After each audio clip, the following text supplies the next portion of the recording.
నమస్తే, welcome to Andhraprabha. నేను Tejaswi. MP Kesineni Nani ఒక్కసారిగా బెజవాడ రాజకీయాలను వేడెక్కించారు.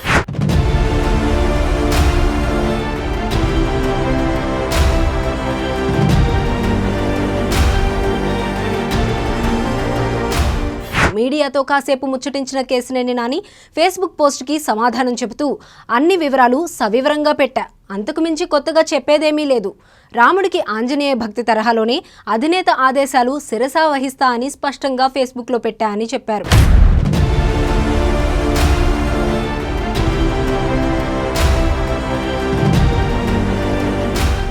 మీడియాకు కావాల్సింది మసాలానేగా, తినబోతూ రుచులెందుకు, అన్ని విషయాలు ఒకే రోజెందుకు, ఈ రోజు విషయం రేపటికి కరెక్ట్ కాకపోవచ్చు, రేపటి విషయం ఎల్లుండి కరెక్ట్ కాకపోవచ్చు అని సమాధానాలను డైనమాలో పెట్టారు. ఎవరికి ఎలా అర్థమైతే అలా ఇచ్చుకోండి, మీడియాను పట్టించుకోవడం ఎప్పుడో మానేసా. రేవంత్ రెడ్డి దొంగ అంటూ ఓ వర్గం మీడియా తెలంగాణ ఎన్నికల్లో ఏదేదో ప్రచారం చేసింది. ఇప్పుడు అదే రేవంత్ రెడ్డి సీఎంఐ కూర్చున్నాడు. మీడియా ఏం పీకగలిగింది? 2024 మే వరకు నేనే విజయవాడ ఎంపీని, నా రాజకీయ భవిష్యత్తు ఏంటో విజయవాడ ప్రజలే నిర్ణయిస్తారని స్పష్టం చేశారు ఎంపీ కేసినేని నాని.